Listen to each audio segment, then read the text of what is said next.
আজকে আমি একটা লাল পাড় সাদা শাড়ি পরে রেডি হয়ে নিয়েছি। আর এখন বিকেল 2:30 মতন বাজে। আর বাইরে টোটো চলে এসছে, টোটো করে যাব। আর আমি একা যাচ্ছি না, আমার সাথে যাচ্ছে শাশুড়ি মা, কাকি শাশুড়ি, আমার মা আর ছোটো ননদ, আর সাথে আমি। হাই করো, হাই হাই করো, হাই। এটা কে? এটা ছোট ঠাম্মি। হাই করো, হাই হাই। তুমি হাই করো, হাই। ভালো করে তাকিয়ে দেখি হাই করো। আর তুমি ওঠো। আচ্ছা রাখি। তো এখানে মেয়ে হচ্ছে ওর পিসিকে বললো হাই করতে, ওর দুই ঠাম্মিকে বললো হাই করতে। যাই হোক, ওর হাতে যেহেতু ক্যামেরাটা রয়েছে। আর আমি এখন উঠতে গিয়ে দেখছি যে ব্যাগ অনেকগুলো হয়ে গেছে, আর একটা ব্যাগ এখনও রয়েছে বড়, ওর মধ্যে ফাঁকা রয়েছে, তা সেগুলো একটুখানি ভরে নিচ্ছি। মানে ব্যাগ যত কম হবে ততই আর কি সুবিধা হবে তার জন্য। আর ছোটো ননদ যেহেতু বাড়ির থেকে সব কিছু গুছিয়ে নিচ্ছে, তার জন্য ওর ব্যাগটা প্রচণ্ড ওয়েট। তো আমি আর ননদও টোটোতে উঠে পড়েছি। আর ঘর থেকে আমার হাজব্যান্ড বলে দিচ্ছে আমরা কোন রাস্তা দিয়ে গেলে রাস্তাটা ভালো পাবো। তো সেটা শুনে নিয়ে এবার টোটো চলতে শুরু করেছে। আর যেহেতু যেই এখানটায় যাবো আমরা, তার রাস্তাতে আমার মায়ের বাড়ি পড়বে, তো সেখান থেকে মাকেও তুলে নেব। আর আমরা উঠে গেছি মেন রোডে, এখন টোটো চলতে শুরু করেছে। তো আমরা অনেকটা রাস্তায় চলে এসেছি।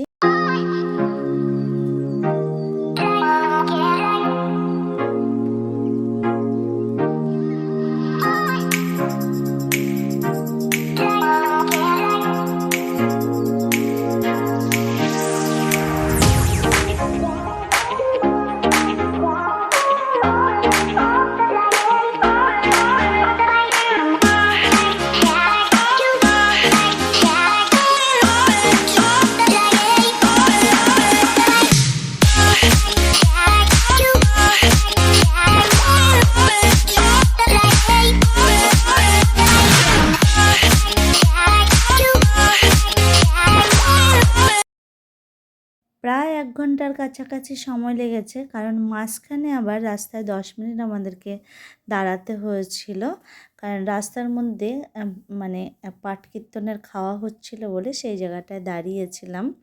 তো দেখতে দেখতে আমরা চলে এসেছি চাকলার মন্দিরে। এতক্ষণ আপনাদের বলাই হয়নি যে আমরা কোথায় এসেছি।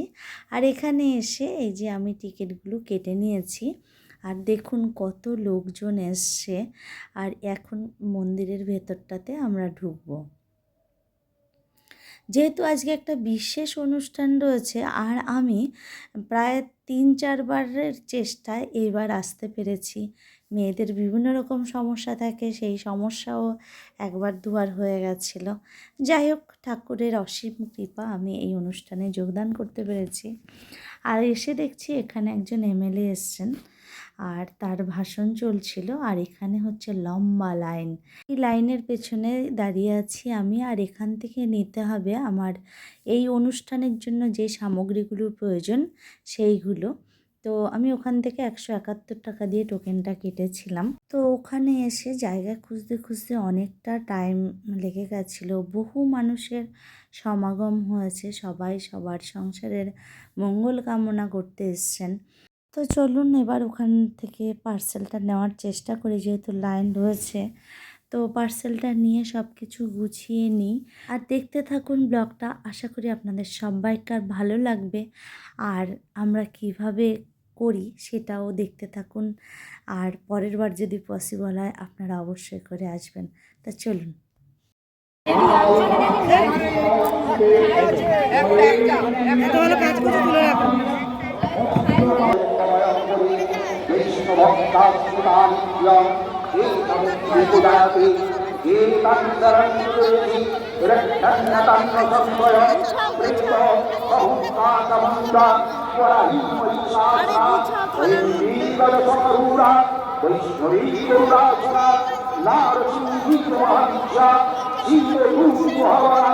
महेश्वरी सरूरा कुमारी संगौरा लक्ष्मी पद्मासनदेवी पद्महस्ता होते श्री नमो नमः या देवी सर्वभूतेषु শান্তিরূপেণ সনাতনা নমস্তস্যৈ নমস্তস্যৈ নমস্তস্যৈ নমো নমঃ ইয়া দেবী সর্বভূতেষু সত্যারূপেণ সনাতনা ইয়া দেবী সর্বভূতেষু শান্তিরূপেণ সনাতনা নমস্তস্যৈ নমস্তস্যৈ নমস্তস্যৈ নমো নমঃ ইয়া দেবী সর্বভূতেষু লক্ষ্মীরূপেণ সনাতনা নমস্তস্যৈ নমস্তস্যৈ নমস্তস্যৈ নমো নমঃ ইয়া দেবী সর্বভূতেষু বৃত্তিরূপেণ সনাতনা নমস্তস্যৈ নমো নমঃ। খুব সাবধানে কাপড় না বললাকে খুব সাবধানে। এবার প্রথমে আপনারা মোমবাতিটা ধরান, মোমবাতিটা জ্বালিয়ে তারপর বলিতে হবে নারায়ণ নমস্তুতে ময়ং রমপুরভিত্তি মহাশক্তি বানাপতি কর ত্রিভুবনে গুরুদেব দয়া করো দীনজন। বিশ্বাস করুন, এত সুন্দর একটা অনুষ্ঠান আমার লাইফে এই প্রথম আমি দেখেছি। আর আমার মনটা সত্যি সত্যি ভরে গেল। এবং যাদের সঙ্গে মোটামুটি কথা হয়েছে, দেখা হয়েছে, যারা আমার মতন নতুন এসছেন, সবাই অভিভূত, আপ্লুত। বাবা লোকনাথ চেয়েছেন বলেই হয়তো আমি আজকে আসতে পেরেছি। এর আগেও তো আমি অনেকবার চেষ্টা করেছি, তা না হলে আমি কেন আসতে পারিনি। বাবা যদি চান পরের বছর অবশ্যই আসার চেষ্টা করব।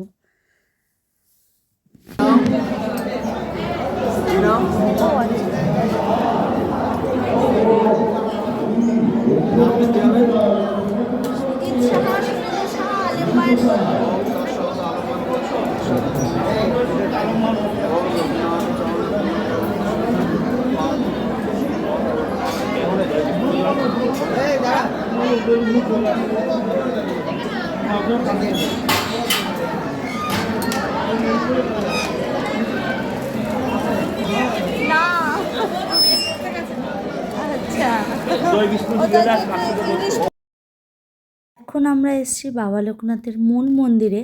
তো এখানে এসে আমরা এখন পুজো দিয়ে নিচ্ছি। তো মেয়ে আর মেয়ের বাপির নামে পুজোটা দিলাম।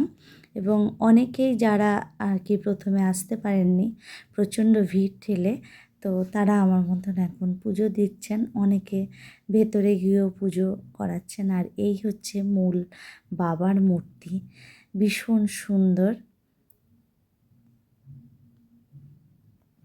তো এখান থেকে আমরা একটুখানি ফটো তুলে নেব। এই যে আমার মা দাঁড়িয়ে আছেন, সাথে রয়েছেন আমার শাশুড়ি মা, কাকি শাশুড়িও রয়েছেন ওপাশে। আর ননদিনী কিছু ফটো তোলার চেষ্টা করছেন, তো আমি এখন ওকে হেল্প করে দেবো ফটো তুলতে। আর এখানে কোনো একটা চ্যানেল থেকে সাক্ষাৎকার নিচ্ছেন মন্দির কমিটির সদস্যদের কাছ থেকে। তো আমি আর সামনে গিয়ে দাঁড়াইনি, আমি সাইডেই ছিলাম। তো যাই হোক, পুরো বিষয়টা ভীষণ ভালো লেগেছে।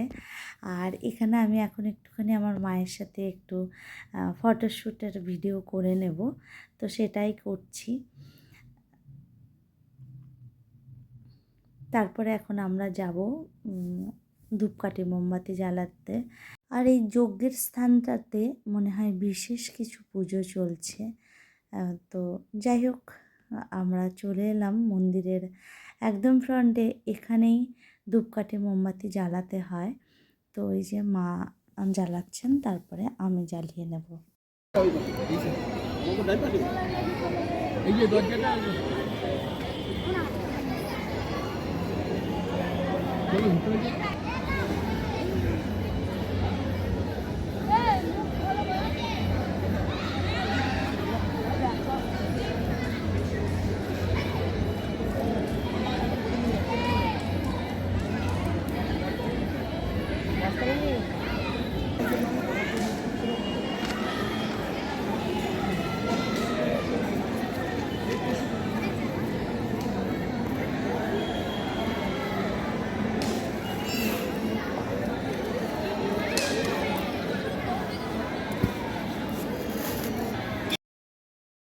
এখন আমরা সবাই বাড়ির দিকে রওনা দেবো, 6:30 বেজে গেছে।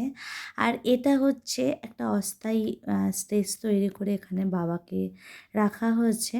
আর এখান থেকে মঙ্গলদ্বীপ অনুষ্ঠানটা হয়েছে, বিকজ কি মাঠে যেহেতু অনেক লোক বসেছে, মন্দিরটা একটু সাইডে, তো সেই কারণেই হয়তো। এছাড়া আলাদা কিছু ব্যাপার আছে কিনা আমি বলতে পারবো না। এই যে যেহেতু শাশুড়ি মা সবার থেকে বয়স্ক, তো উনি এসছেন, এটাই অনেক। উনি খুব একটা কোথাও বেরোতে চান না, কিন্তু কয়েকবার বলাতেই রাজি হয়ে গেছেন যে চলো, তোমারও ভালো লাগবে। তো কাকির হাতেও দুটো ব্যাগ রয়েছে, আমার হাতে কাকির ব্যাগ রয়েছে। যাই হোক, সেখান থেকে আমরা চলে এলাম মাসি বাড়িতে, আমার মাসি বাড়ি। কারণ এখানে হচ্ছে কার্তিক ঠাকুরের পুজো হচ্ছে যেহেতু, তো সেই কারণে বারবার করে মাসি আসতে বলেছে, তাই এসছিলাম। তো আপনাদেরকে কার্তিক ঠাকুর দেখিয়ে দিলাম। আর এখানে আমি মাসির ছেলে আর পাশের বাড়ি একটা বৌদির ছেলের সঙ্গে কথা বলে নিচ্ছিলাম। এটা হচ্ছে আমাদের ছোট ভাই, আমি ওকে একটুখানি আদর করে দিচ্ছি। আর এখানে আমার ছোট মাসি আমার শাশুড়ি মায়ের সঙ্গে কথা বলছে, আমার ননদের সঙ্গে কথা বলছে, ওদেরকে থাকতে বলছে। যাই হোক, ওখান থেকে এই যে বোনের সাথে আবার একটুখানি ভিডিও করে নিলাম, কারণ বোনও আমাদের সুখবর দিতে চলেছে। আপনারা অনেকেই চেনেন ওকে। তো ওদেরকে বিদায় জানিয়ে আমরা বাড়িতে চলে এসেছি। আর এখন প্রচণ্ড টায়ার্ড, যেহেতু আজকে উপোস করা হয়েছে। তো মাসিবাড়িতে আমরা প্রথমে চা, তারপরে প্রসাদ, ফল, মিষ্টি, তার সঙ্গে পোলাও, আলুর দম, সেগুলো খেয়েছিলাম। সেগুলো আর ভিডিও করা হয়নি। আর মেয়ে যখন যাচ্ছিলাম তখন ও ওখানকার ভোগ খেতে পছন্দ করে, তাই বলে দিয়েছিল ঠাম্মিকে, ঠাম্মি তুমি এই নিয়ে আসবে, আমাকেও বলে দিয়েছিল। তো যাই হোক, সেইগুলো নিয়ে আসলাম। আর সেগুলো এখন বার করতে করতে ব্লগটাকে রাখবো। আর আপনারা দেখতে থাকুন কি কি আনা হয়েছে। আর আমার আজকের এই ব্লগটা কেমন লাগলো অবশ্যই করে কমেন্ট বক্সে জানাবেন। আর ব্লগটা ভালো লাগলে আমার চ্যানেলটিকে সাবস্ক্রাইব করে আমার পাশে থাকতে ভুলবেন না। ও অবশ্যই করে একটা লাইক আর একটা কমেন্ট করে যাবেন। তো দেখা হবে নেক্সট ব্লগে। ততক্ষণ আপনারা সবাই ভালো থাকুন, সুস্থ থাকুন।